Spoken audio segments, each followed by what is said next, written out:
వర్ధిలింపచేయును గాక. ప్రియమైనటువంటి దేవుని విశ్వాసులారా, నేటి దినమందు ప్రపంచమును మనం చూస్తూ ఉంటే మార్పులు కనబడుతూ ఉన్నాయి. దినాలు గడిచిపోతూ ఉన్నాయి, నెలలు గడిచిపోతూ ఉన్నాయి, సంవత్సరములు గడిచిపోతూ ఉన్నాయి. కానీ ప్రజలైన వారిలో మార్పు మాత్రము కనబడట్లేదు. నేడు ప్రపంచములో జరుగుతూ ఉన్న అపాయకరమైన దినాలను చూస్తూ ఉంటే చరిత్రకారకులైన వారు, ప్రపంచ శాస్త్రవేత్తలైన వారు తెలియజేస్తున్న మాట ఏమిటంటే, బైబిలులో ఉన్న దేవుడు చెప్పిన ప్రతి మాటయు కూడా నెరవేరిపోతూ ఉన్నది, నెరవేరిపోవచ్చు ఉన్నాయని మాటలను మనం చూస్తూ ఉన్నాం. అంటే నేడు మనము రాకడ దినాలలో ఉన్నాము, ప్రభువచ్చు దినాలలో ఉన్నాము. అందుకే ఈనాటి వాక్య అంశము దేవుని రాకడ సూచనలు.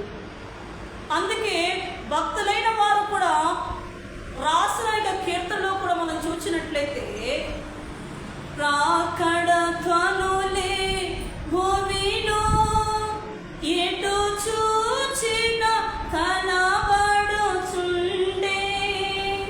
రాకడ ధ్వనులే భూమిలో ఎటు చూచిన వినబడుచుండు, నన్ను నా జనాంగములను సిద్ధపరచుము దేవా, నన్ను నా జనాంగములను సిద్ధపరచుము దేవా, నీ సన్నిధి నిలుపు నాలో, నీ సన్నిధి నిలుపు, నీ ఆజ్ఞలన్నీయు అనుసరించు ఆత్మను నాకిమ్మయ్యా, నీ ఆజ్ఞలన్నీయు అనుసరించు ఆత్మను నాకిమ్మయ్యా.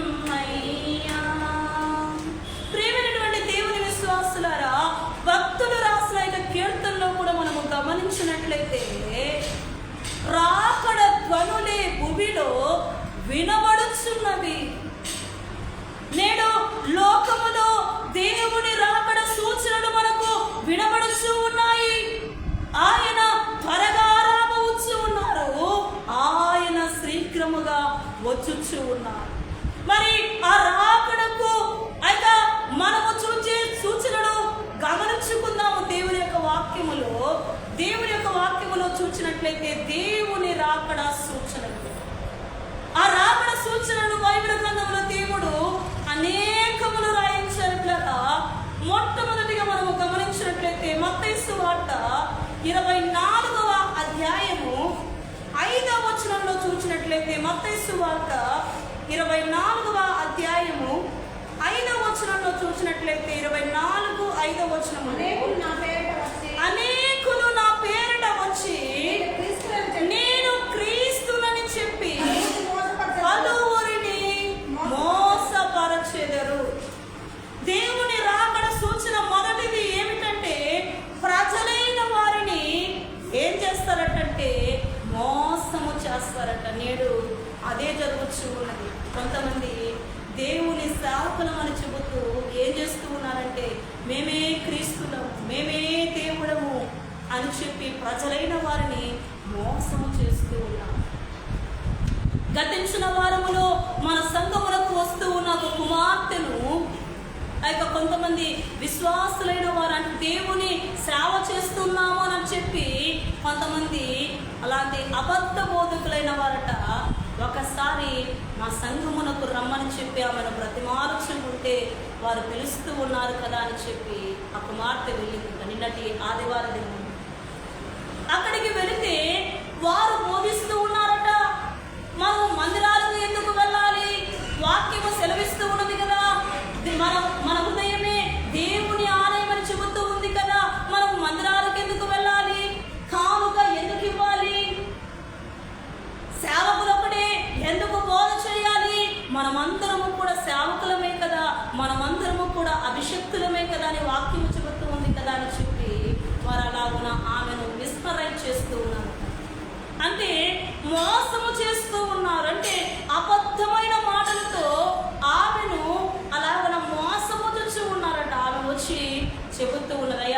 నేనేదో బ్రతిమాలారు కదా అని చెప్పి వెళ్ళాను. కానీ ఇలాగున్న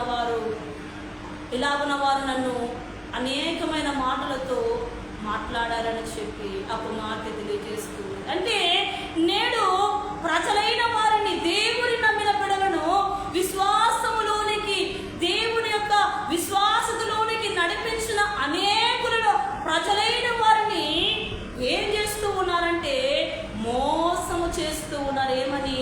మేమే క్రీస్తులము. మరి కొంతమంది బోధకుల యొక్క బోధలు ఏమిటంటే మేమే క్రీస్తులం అని చెప్పి అనేకమైన ప్రజలను ఏం చేస్తూ ఉన్నారంటే మోసము చేస్తూ ఉన్నారు. అందుకే వాక్యమును కూడా చూస్తూ ఉన్నట్లరా, మోసము చేయువారు, అంటే నా పేరిట అనేకులు వచ్చి మిమ్మల్ని మోసము చేయును. ఇదొక రాకడ గుర్తు. అలాంటి దినాలలోనే మనం ఉన్నాము. పేరుకు మాత్రము గొప్ప గొప్ప సేవకులను చెబుచు, గొప్ప గొప్ప సేవకులైన వారు, బోధకులైన వారిని చెబుచు ఏం చేస్తూ ఉన్నారంటే ప్రజలైన వారిని మోసము చేయొచ్చు ఉన్నారు. ఆ కాలము రాకడ కాలము కనుక అమాయ మొదటి గుర్తు నెరవేరిపోతూ ఉన్నది. ఏమిటంటే మోసము చేయు కాలం. మోసము చేయు కాలము రాబోవచ్చు ఉన్నది. బైబిల్ గ్రంథములోనే మనం చూస్తూ ఉన్నాము.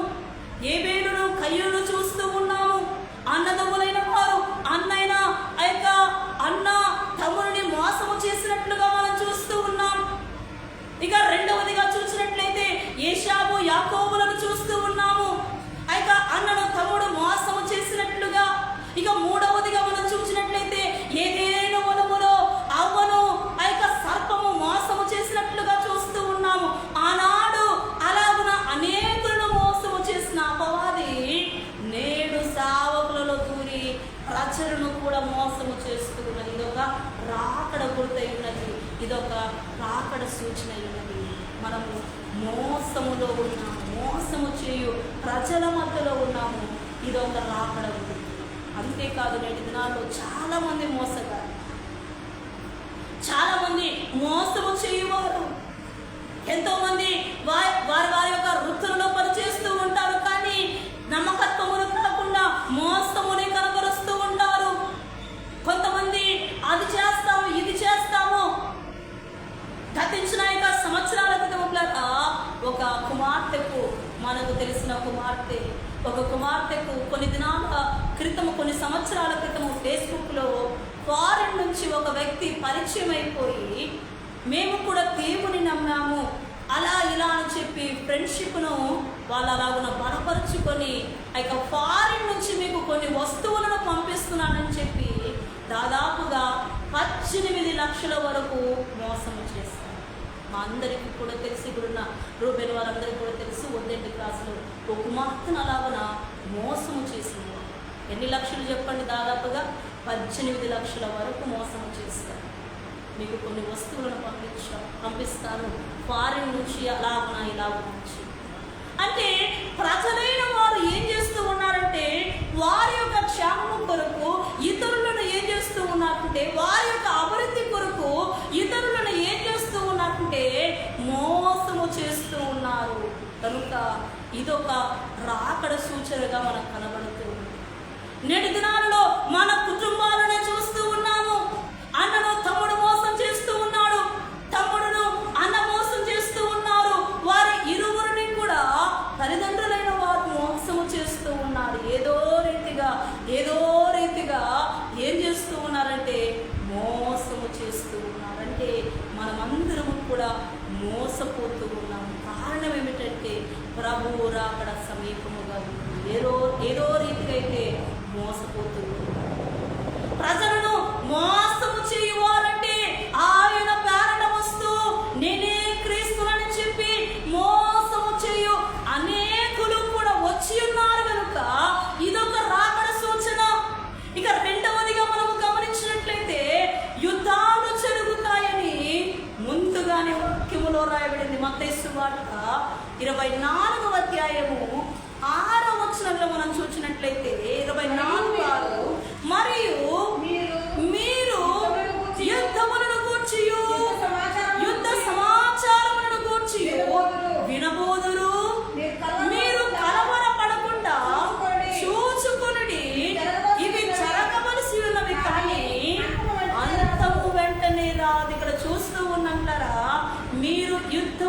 గూర్చియు సమాచారము వినదేరు. నేడు చూస్తూ ఉన్నాము గాజా ఇశ్రాయేలు దేశమును చూస్తూ దాదాపుగా 700 దినముల పైగా దినాల నుంచి యుద్ధము జరుగుతూ గతించిన దినాలను చూచాము. మరలా ఒకసారి చూపించారు. మరలా యుద్ధం అలాగ జరుగుతూనే ఉంది. ఆ యుద్ధం మరలా వారు అయితే ఇశ్రాయేల్ దేశము ప్రజలైన వారు, సైనికులైన వారు గాజా మీద దాడి చేసినప్పుడు బిల్డింగులు కూలిపోయి నేటి వరకు కూడా ఆ బిల్డింగుల కింద ఉన్న శవాలు తీసివేయుటకు ఇంకా కూడా సమయం చాలట్లేదు. ఎన్నో శవాలు ఎంతో మంది ప్రజలు ఆ బిల్డింగుల కింద అలా కూడా మరణించి ఏమైపోతున్నారంటే అలాగే ఉండిపోయి ఆ శవాలు అలాగే ఉండిపోయాయని చెప్పి ఆ యొక్క యుద్ధ సమాచారం తెలియజేస్తున్నాము. యుద్ధాలు జరుగుతూ ఉన్నాయి. నేను న్యూస్లో మనం చూస్తూ ఉన్నాము. యుద్ధ సమాచారాల గురించి మనము చూస్తూ ఉన్నాము. అంటే ఇక్కడ కూడా మనము దేవుడు చెప్పిన విధముగా యుద్ధాలు జరుగుతాయి అనే మాట రెండవ రాకడ సూచన ఇక్కడ నెరవేరిపోయినట్లుగా మనం చూస్తూ ఉన్నాం. అవునా కదా? అర్థమవుతుంది. మొదటిగా మోసము చేయువారు వస్తారనేది నెరవేరిపోయింది. రెండవదిగా యుద్ధాలు జరుగుతాయనే మాట కూడా నెరవేరిపోయింది. ఇక మూడవదిగా మనం చూసినట్లయితే జనము మీదికి జనమును, రాజ్యము మీదికి రాజ్యమును లేస్తాయనబడే మాటను కూడా మత్తయి సువార్త 24:8 వచనంలో చూసినట్లయితే మత్తయి సువార్త 7వ వచనంలో జనము మీదికి జనమును, రాజ్యము మీదికి రాజ్యమును లేచును. ఇక్కడ చూస్తూ ఉన్నాంలారా, ఈ యొక్క మాట ప్రకారముగా జనము మీదికి జనము మీకు ఓ రీతిలో అర్థమయ్యే రీతిగా చెప్పాలంటే నేడు ప్రపంచములో జరుగుతూ ఉన్న ఎలక్షన్లు చూస్తూ ఉన్నాం. ఒకరి మీదకి ఒకరు లేస్తూ ఒకరి మీద ఒకరు దుమ్మెత్తుకుంటున్నారు. అవునా కాదా? నేను రాజకీయ నాయకులైన వారిని చూస్తూ ఉన్నాను. వారేం చేశారు, వీరేం చేశారని చెప్పి జనము మీదికి జనము లేచే కాదు. ఇక రాజ్యము మీదికి రాజ్యము లేచు ఆ యొక్క కాలమును మనం చూస్తూ ఉన్నాము. ఇందాక మనము తెలియజేసినట్లుగా ఇశ్రాయేలు యొక్క దేశము గాజా ప్రాంతం మీదకి ఎలాగో లేచింది చెప్పండి? భయంకరమైన యుద్ధ సమాచారములతో యుద్ధమునకు లేచినట్లుగా మనం చూస్తూ ఉన్నాం. అంటే ఈ గుర్తు కూడా నెరవేరిపోయిందా లేదా చెప్పండి? ఈ గుర్తు కూడా నెరవేరిపోయింది. జనము మీదికి జనము లేచుట, రాజ్యం మీదికి రాజ్యము లేచుట. ఇశ్రాయేలు రాజ్యము గాజా రాజ్యం మీదికి వచ్చినట్లుగా మనం చూస్తున్నాం. మూడవ గుర్తు కూడా నెరవేరిపోయినట్లుగా మనం చూస్తూ ఉన్నాము. ఇక నాలుగవదిగా మనం చూసినట్లయితే కరువులు, భూకంపములు కలుగుతాయని. నిజంగా కరువు వచ్చేసిందండి. నిజంగా గతించిన దినాలలో ఇక హైదరాబాదు, బెంగళూరు పట్టణంలో నీటి కరువు వచ్చేసింది. పెద్ద పెద్ద బావులే ఇంకిపోయాయి. కింద వారు త్రవ్వుకున్న లాంటి సొంపులు కూడా ఇంకిపోయాయి. ఎక్కడో వేరే దేశాల నుంచి నీటిని తెప్పించుకునే పరిస్థితి వాళ్ళకు వచ్చింది. అలాంటి స్థితిలోనికి కొన్ని దేశాలు, కొన్ని ప్రాంతాలు వెళ్ళిపోయినట్టుగా మనం చూస్తున్నాం. ఇది కూడా ఒక రాకడ గుర్తుగా మనకు కనబడుతూ ఉంది. భూకంపములు గతించిన వారంలో కెన్యా దేశములో ఒకే దినము 24 సార్లు వచ్చిందండి. ఏమొచ్చింది చెప్పండి? భూకంపం. అలాగున 24 సార్లు రావడం ద్వారా పెద్ద పెద్ద బిల్డింగులు ఒక్కసారి అలాగున కంపించగానే కూలిపోతూ ఉన్నాయి. పేక మెడలు ఎలాగైతే గాలి రాగానే కూలిపోతాయో అలాగున పెద్ద పెద్ద మేడలు కూలిపోతూ ఉన్నాయి. అంటే ఇది కూడా ఒక రాకడ సూచన. అవునా? అక్కడ అర్థమవుతలేదు. దేవునికి మహిమ కలుగును గాక, దేవునికి స్తుతి కలుగును గాక. ఇలాగున కరువులు, భూకంపములు కలుగుతాయని మనం వాక్యములో చూస్తూ ఉన్నాం. మొదటిగా ప్రజలైన వారు మోసగింపబడతారు. రెండవదిగా యుద్ధములు జరుగుతాయి. మూడవదిగా జనము మీదికి జనమును, రాజ్యం మీదికి రాజ్యమును లేచును. నాలుగవది కరువులు, భూకంపములు కలుగుతాయి. ఇక ఐదవదిగా మనం చూసినట్లయితే దేవుని ప్రజలు ఇతరులచే ద్వేషింపబడి చంపబడతారు. మత్తయి సువార్త 24వ అధ్యాయము 9వ వచనంలో చూసినట్లయితే, మత్తయి సువార్త 24:9వ వచనంలో చూసినట్లయితే, అప్పుడు జనులు మిమ్మును శ్రమల పాలు చేసి చంపెదరు, మీరు నా నిమిత్తము సకల జనుల చేత ద్వేషింపబడుదురు. చూస్తూ ఉన్నట్లరా మణిపూర్ ప్రాంతములో చూస్తూ ఉన్నాం. దేవుని ప్రజలైన వారిని ఏం చేస్తూ ఉన్నారు? ద్వేషించి చంపి కొట్టి వారి యొక్క కట్టుకున్న మందిరాలను ఏం చేశారు చెప్పండి? కూల్చి కాల్చడం జరిగింది. ఏ గుర్తు కూడా నెరవేరిపోయిందా లేదా చెప్పండి? దేవుని ప్రజలను ద్వేషిస్తూ ఉన్నారు, చంపుతూ ఉన్నారు. ఎంతోమంది దైవ సేవకులైన వారు, ఎంతోమంది దైవ సేవకులైన వారిని చంపినట్లుగా చూస్తూ ఉన్నారు మణిపూర్ ప్రాంతంలో. అంతేకాకుండా రీసెంట్గా పశ్చిమ గోదావరి జిల్లాలో మనకు తెలిసిన సేవకుల యొక్క సంఘము రావులపాలెం అని చెప్పి ఆత్రేయపురం దగ్గర ఉన్న మనకు తెలిసిన ఒక దైవ సేవకులైన వారి యొక్క మందిరమును కూడా కూల్చినట్లుగా మనము న్యూస్లో చూసాము. అంటే నేడు దినమందు ఏమి జరుగుతూ ఉన్నాయంటే, దేవుని ప్రజలైన వారిని ద్వేషిస్తూ ఉన్నారు అనేకులు. ఎక్కడ వారి యొక్క దేవుడు ఎక్కడ అణచివేయబడతాడో, వీరి యొక్క దేవుడు ఎక్కడైతే లేపబడతాడు అన్నట్లుగా ప్రజలైన వారు ఏం చేస్తూ ఉన్నారంటే, దేవుని ప్రజలను దైవ సేవకులైన వారిని కొట్టుతూ చంపివేస్తున్నట్లుగా మనం చూస్తూ ఉన్నాం. గతించిన నిన్నటి దినమందు నేను ఫేస్బుక్లో ఒక రీల్ చూశాను.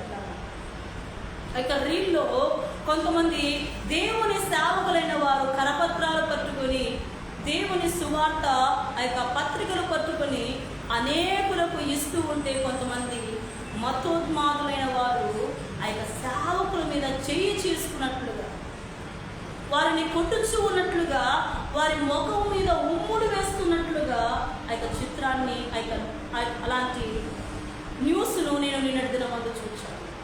అంటే దేవుని పేరటగా చూస్తూ ఉన్న వాక్యములోనే, నా నిమిత్తము మీకు అనేకమైన శ్రమలు కలుగును, నా నిమిత్తము నా నామము నిమిత్తము సకల జనుల చేత మీరు ద్వేషింపబడుదురనబడే మాట నెరవేరిపోయినట్లుగా, ఎంతో మంది నేడు సేవకులంటే, విశ్వాసులంటే అన్యులైన వారికి ప్రేమ ఉండదు. ఏం చేస్తూ ఉంటారంటే ద్వేషిస్తూ ఉంటారు. ఎక్కడ లేని దేవుణ్ణి వీరే నమ్మారు.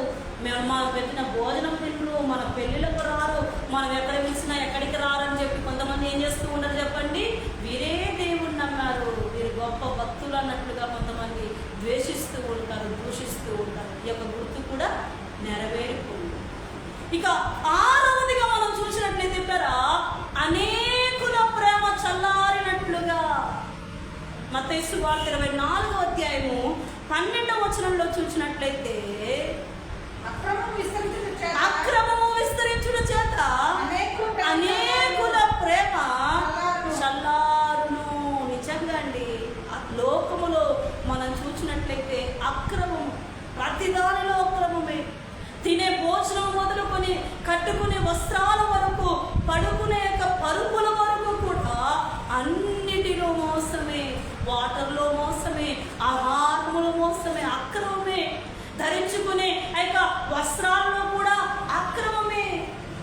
అన్నిటిలో కూడా అక్రమము విస్తరించడం చేత ఏమైపోతూ ఉన్నది చెప్పండి?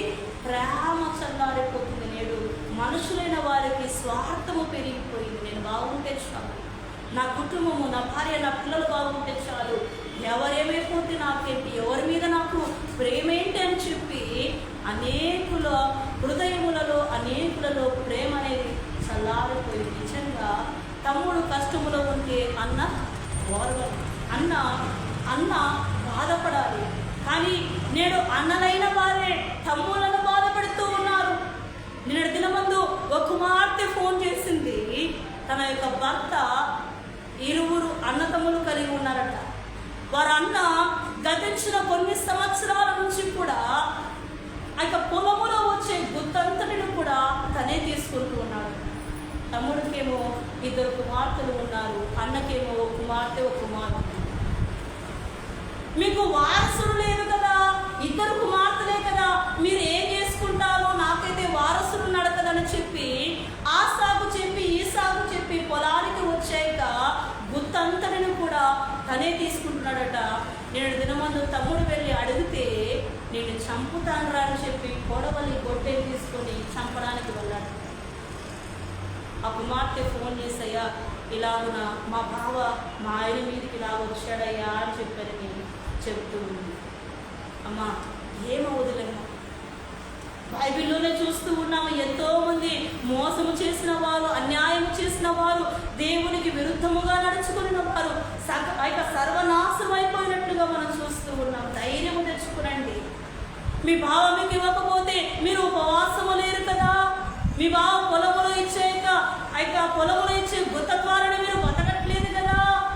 దేవుడు మీకు స్వయముగా బ్రతికాక బలమును శక్తిని దేవుడు ఆరోగ్యం ఇచ్చారు కదా అంటుందా తల్లి కూడా. అవునయ్యా, దేవునికి రావడం వచ్చినందును బట్టి మా కుటుంబంలో నేటి వరకు అప్పుల సమస్యలు లేకుండా చక్కగా దేవుడిలో మేము బ్రతకొచ్చి ఉన్నాము, ఆరోగ్యముగా ఉన్నాము, మా బిడ్డల్ని చక్కగా పెంచుకోగలుగుతున్నాము, ఏ సమస్య ఏ ఇరుకు లేదు, దేవుడు మమ్మల్ని అలాగున దీవించాడు అని చెప్పి ఆ కుమార్తె తెలియజేస్తూ ఉంది. అలాగున వాళ్ళ బావ భార్య మీద దూషణ మాటలు మాట్లాడచ్చు.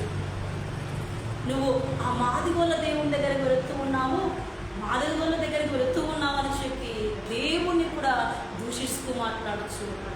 అప్పుడు ఆ కుమార్తె అందక అంతే నన్ను, కానీ నేను నమ్ముకున్న నా దేవుడు అన్నట్టు, నా దేవుడు ఉన్నాడు కనుకే నీవు ఎంత మోసము చేసినా, ఎంత అన్యాయముగా ప్రవర్తించినా, ఇదిగో మా కుటుంబమును నా భర్తను దేవుడు కాపాడుచూ ఉన్నాడని చెప్పి ఆ కుమార్తె చెబుతూ నిజంగా అనేకుల హృదయములలో ప్రేమ చల్లారిపోతుంది. ఎక్కడ అన్న, ఎక్కడ తమ్ముడు, ఎక్కడ చెల్లెలు, ఎక్కడ తల్లి, ఎక్కడ కుమారుడు, ఎక్కడ కుమార్తెలు,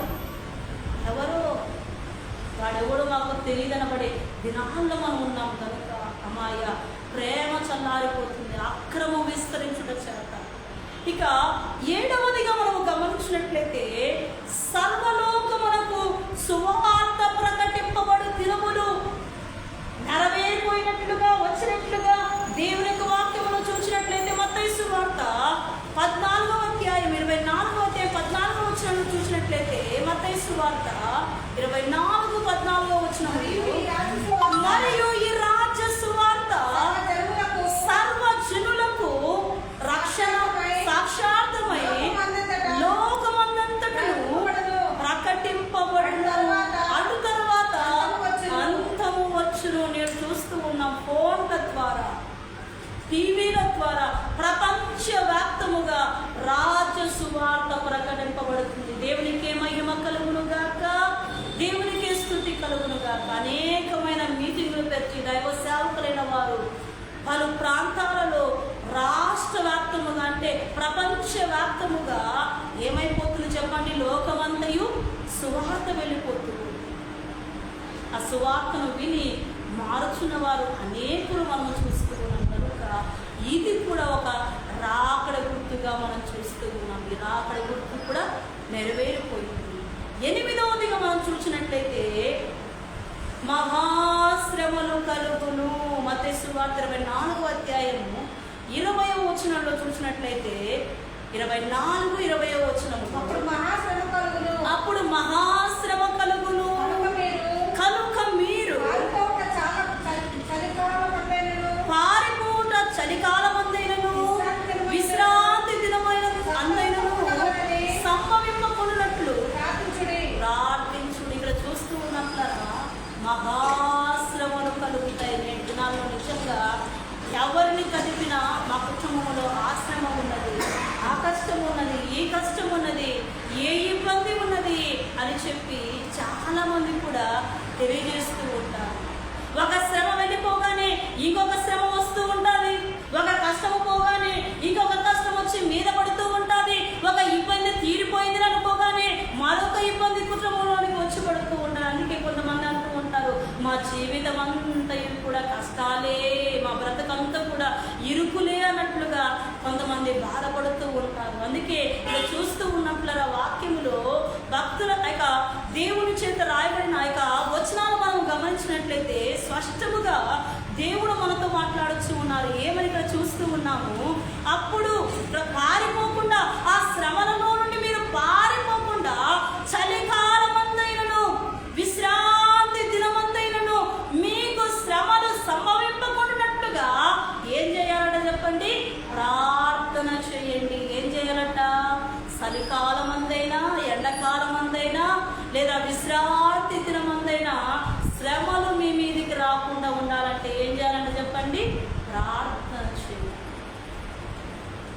లోకములో, ప్రపంచములో రాకడ గుర్తులన్నీ నెరవేరిపోయిన దినాల్లో మనం ఉన్నాం కనుక, ప్రభువు రాకడ బహు సమీపముగా ఉన్నది కనుక, ఆ రాకడకు మనము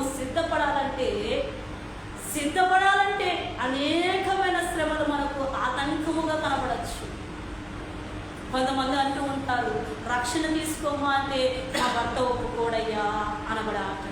కొంతమంది కుమార్తెలైన వారు యవన కుమార్తెల్ని, అమ్మ బాప్తీషన్ తీసుకోమా, మారు మనసు కలిగి దేవుళ్ళో బ్రతుకమ్మా అంటే, ఒకవేళ నేను ఇప్పుడు బాప్తీషన్ తీసుకుంటే నేను ఒకవేళ దేవుని నమ్మిన వ్యక్తి నాకు రాడేమోనయ్యా అన్నట్లుగా కొంతమంది అలా ఆటంకాలు చూపుతూ. అంటే దేవుని రాకడ సిద్ధపడటకు ఒక్కొక్క శ్రమ మీదకు వస్తూ ఉన్నట్లుగా, ఒక్కొక్క ఆటంకము మన ముందు మనకు కనబడుతూ ఉన్నట్లుగా మనం చూస్తూ ఉంటాం కదా. మహాశ్రమల కాలము రాబోతున్నది, వచ్చి ఉన్నది కనుక ఇది కూడా ఒక రాకడ గుర్తు. ఇక చివరిగా మనం చూసినట్లయితే తొమ్మిదవదిగా మనం చూసినట్లయితే, నాశనకరమైన వస్తువు పరిశుద్ధ స్థలములో ఉంచబడును. మత్తయి సువార్త 24:15 చూసినట్లయితే, మత్తయి సువార్త, కాబట్టి ప్రవక్త అయిన దానియేలు ద్వారా చెప్పబడిన నాశనకరమైన హేయ వస్తువు పరిశుద్ధ స్థలమందు నిలుచుట మీరు చూడగానే చదువువాడు గ్రహించుగా. ఇక్కడ చూస్తూ ఉన్నాం కదా, 7 ఏళ్ల పరిపాలనట ఇజ్రాయేలు దేశములో గమనించాలి, యెరూషలేము పట్టణములో దేవాలయము కట్టబడి అక్కడట హేయకరమైన వస్తువు పరిశుద్ధ స్థలములో ఉంచబడునబడే మాటను మనం చూస్తూ ఉన్నాం. ఆ దినాలు కూడా ఇక్కడ చూస్తూ ఉన్నట్లరా ఇజ్రాయెల్ దేశములో దేవుని మందిరము కట్టబడటకు అన్ని యొక్క ప్రయాసులు, అన్ని యొక్క పనులు కూడా సిద్ధమైపోయినట్లుగా న్యూస్లో చూస్తూ ఉన్నాము. ఇది కూడా ఒక రాకడ గుర్తుగా మన ముందు కనబడుతూ ఉంది. ఇక చివరిగా మనం చూసినట్లయితే, దేవుని యొక్క రాకడ గుర్తులో అబద్ధపు క్రీస్తులు, అబద్ధపు ప్రవక్తలు వచ్చి అనేకులు ఏర్పరచిన వారిని మోసపుచ్చుటకు సూచక క్రియలు, మహత్కార్యములు చేయువారు వచ్చెను అనబడే మాటను కూడా 24 వచనంలో చూసినట్లయితే, 24 వచనంలో అబద్ధపు క్రీస్తులను, అబద్ధపు ప్రవక్తలను వచ్చి సాధ్యమైతే ఏర్పరచబడిన వారిని సహితము మోసపుచ్చుటకై గొప్ప సూచిక క్రియలను, మహత్కార్యములను కనబరచెదరు. ఇక్కడ చూస్తూ ఉన్నాం కదా, అబద్ధపు క్రీస్తులు, అబద్ధపు ప్రవక్తలు మనకు కనబడుతూ ఉన్నారు. నిజంగా ఇక్కడ చూస్తూ ఉన్నట్లరా టచ్ అని అంటున్నారు కొంతమంది. టచ్ అనగానే పడిపోతూ ఉన్నారు. ఏం చేస్తారట? మోసముచ్చు సహితము ఏం చేస్తూ ఉన్నారు? మహత్కార్యములు, సూచక కార్యాలు వారు చేస్తారట. నిజంగా కొంతమంది టచ్ అనగానే పడిపోతూ ఉంటారు. అంటే ఇలాగున ఎక్కడ కూడా యేసు ప్రభువు చేయలేదు. బైబిల్ గ్రంథంలో ఎక్కడ కూడా ఆయన టచ్ అన్నమాట మనం చూడలేదు. చూసారు ఎవరైనా చెప్పండి, బైబిల్ చదివారు కదా, ఎక్కడ కూడా మాట లేదు. కానీ కొంతమంది ఏం చేస్తూ ఉన్నారంటే, అబద్ధపు బోధకులు, అబద్ధపు ప్రవక్తలు ఏం చేస్తూ ఉన్నారంటే టచ్ అని చెప్పి అనేకులను మోసపరుస్తూ ఉన్నారు. అంటే అనేక ప్రజల ముందు మహత్కార్యములు చేయనట్లుగా, అలాగే సూచక క్రియలు చేయనట్లుగా అనేకులు ఏం చేస్తూ ఉన్నారు చెప్పండి? మోసము చేస్తూ ఉన్నారు. ఇది కూడా నెరవేరిపోయినట్లుగా మనం చూస్తాం. అమ్మాయ రాకడ గుర్తులన్నీ నెరవేరిపోయిన దినాలలో ఉన్నాము. వచ్చుచున్నవాడు అతి శీఘ్రముగా రానయ్యున్నాడు. మరి నీవు మారావా? బ్రతుకు మారిందా? ఆలోచన రీతి మారిందా? భక్తిలో, విశ్వాసములో, ప్రార్థించుటలో నీవు ఎలాగ జీవిస్తూ ఉన్నావు? ఎలాగ దేవుణ్ణి మహిమపరిచే విధముగా ఉన్నావు? దేవునితో ఎగిరి పిల్లే విధముగా ఉన్నావా? దేవుని విడిచిపెట్టే విధముగా ఉన్నావా? ఒకసారి ఆలోచన చేసుకొని ఆ రాకడకు సిద్ధపడదాం. ఎందుకంటే అంత్య దినాల్లో, అపాయకరమైన దినాల్లో ఉన్నాము, చెడ్డ దినముల్లో ఉన్నాము. అందుకే మనము చూస్తూ ఉన్నట్లారా, ఇదిగో సమయమును పోనీయక సద్వినియోగపరచుకొని అజ్ఞానుల వలె కాక జ్ఞానుల వలె నడుచుకొని ఏం చేయాలంటే చెప్పండి, జాగ్రత్తగా ఉండండి. మీ వద్దకు వస్తూ ఉన్నారు అబద్ధ బోధకులైన వారు, మేమే క్రీస్తులమని చెప్పి మోసము చేయువారు వస్తూ ఉన్నారు కనుక అమ్మాయ, ఈ వాక్యము ద్వారా నీ హృదయాన్ని మార్చుకో, నీ ఆలోచన రీతిని మార్చుకో, నీ యొక్క బ్రతుకునే మార్చుకొని ప్రభువు రాబోచు ఉన్నారు. అనునిత్యం ప్రభువును మహిమపరచావా? ప్రభువుతో ఎగిరి వెళ్ళే కార్యము, లేదా ప్రభువునకు విరుద్ధముగా లోకమే కావాలి, లోకాశలే కావాలి, సంపాదన నాకు కావాలి, ఈ లోకమే, ఈ లోక ప్రజలే నాకు కావాలి, లోక స్నేహమే నాకు కావాలి అని నీవు ఆశపడ్డావా? ఎడేళ్ల శ్రమలలో నిత్య నరకము నీ ముందు ఉంచబడింది కనుక ప్రభుతో ఉంటే నిత్య జీవము, ప్రభువుతో లేకపోతే నిత్య నరకము కనుక నిత్య జీవములకే వెళ్ళే విధముగా మన యొక్క విశ్వాస జీవితమును దేవుడిలో మలుచుకొని ఆయనతో ఎగిరి వెళ్ళే భాగ్యము దేవుడు మనకెడరకు మెండుగా అనుగ్రహించునుగాక. మోకరించి నిర్మాణం చేసుకున్నాం. మహాపరిశుద్ధులైన తండ్రి,